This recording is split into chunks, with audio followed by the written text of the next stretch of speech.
উগান্ডার ক্রিকেট ইতিহাসে নতুন জাগরণ। আফ্রিকার মধ্যাঞ্চলের দেশ উগান্ডা এখন আর কেবল উদীয়মান নয়, বরং ক্রিকেট বিশ্বে নিজেদের শক্ত অবস্থান তৈরি করতে শুরু করেছে। 2024 সালের আইসিসি টি-20 বিশ্বকাপে প্রথমবার অংশগ্রহণের পর থেকে দেশটি ক্রিকেটে দেখা যাচ্ছে এক অভাবনীয় পরিবর্তন। উগান্ডা জাতীয় ক্রিকেট দল সাম্প্রতিক সময়ে দুর্দান্ত পারফরম্যান্স দেখিয়ে আফ্রিকান ক্রিকেটে নিজেদের অবস্থান আরও মজবুত করছে। শেষ 20টি টি-20 আন্তর্জাতিক ম্যাচের মধ্যে 17টিতেই জয় পেয়েছে দলটি। বিশ্বকাপ অভিষেক ম্যাচে তারা জয় ছিনিয়ে নেয় পাপুয়া নিউগিনির বিরুদ্ধে, যদিও ওয়েস্ট ইন্ডিজের বিপক্ষে মাত্র 39 রানে অল আউট হয়ে সমালোচনার মুখে পড়ে।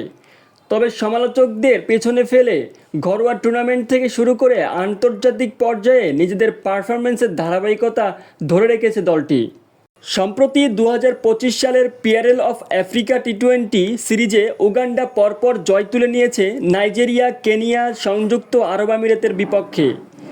এ জয় শুধু টুর্নামেন্টের অংশ নয়, বরং তাদের ভবিষ্যৎ স্বপ্নপূরণের পথে এক দৃঢ় পদক্ষেপ।